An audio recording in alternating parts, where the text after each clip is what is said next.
എന്തെന്ന് മക്കളെ കച്ചവടം, ഇന്നലെ ഈ നാളെ മരിച്ചു പോണതല്ലേ ആൾക്കാരൊക്കെ.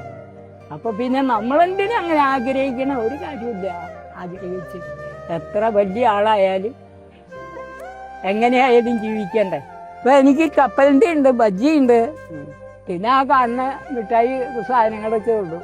2 കിലോ കപ്പലിന്റെ ഒക്കെ പോകും, അതും മതി മക്കളെ. അധികം നമ്മൾ എന്തിനാ, 2 ആളല്ലേ ഉള്ളൂ. പിന്നെന്താ എന്താ അങ്ങനെ കഴിക്കണേ? ഐസ് ഇല്ല കേട്ടോ. മോനെ വേണോ സോഡ? ജീരക സോഡ വേണോ? ഒരെണ്ണം കഴിക്കും മക്കളെ. ഉപ്പിടണോ? എത്ര ബജ്ജിയൊക്കെ പോകും? കൂടി വന്ന ഒരു 10 ബജി മുട്ടയുടെ ബജി പോകുന്നുണ്ട്.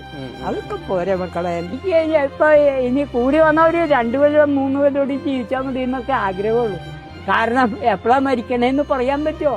ഞാൻ സൈക്കിളിന് പോണ സമയത്ത് ഒരു വണ്ടി മുട്ടിയാൽ മതി, ഞാൻ മരിച്ചു. അപ്പൊ പറ്റാവുന്ന ആൾക്കാരൊക്കെ ഈ പാച്ചപ്പാപ്പനെ ഒന്ന് സപ്പോർട്ട് ചെയ്യുക. കാരണം അപ്പാപ്പന് വലിയ എൻ്റെ ഒരു അനുഗ്രഹമാവും. ആ കുറച്ച് സാധനങ്ങളുള്ളവിടെ, പക്ഷെ എന്നാലും പാച്ചപ്പാപ്പൻ ഉള്ള സാധനങ്ങളൊക്കെ വിറ്റ് ഹാപ്പി ആയിട്ട് ജീവിക്കുന്നത് അല്ലേ? എന്റെ ഒരു സന്തോഷത്തിന് പാച്ചപ്പാപ്പന് ഇത് വെക്കണ്ട കേട്ടോ. സ്ഥലം കറക്റ്റ് മള്ളുശ്ശേരി, അങ്കമാലി. മള്ളുശ്ശേരി അല്ലേ? അങ്കമാലിന്ന് മള്ളുശ്ശേരി ട്ടാ. ഇവിടെ പാടൊക്കെ ഉണ്ട്, പാടം, താമര കൃഷിയൊക്കെ ഉണ്ട്. എന്തായാലും പാച്ചപ്പാപ്പന്റെ അടുത്ത് ഞാൻ ആകെ 5 മിനിറ്റ് സംസാരിച്ചുള്ളൂ.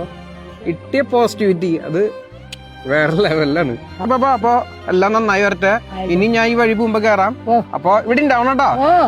മരിച്ചു പോയി കഴിഞ്ഞാൽ മരിക്കില്ല, നല്ല എനർജി അല്ലേ?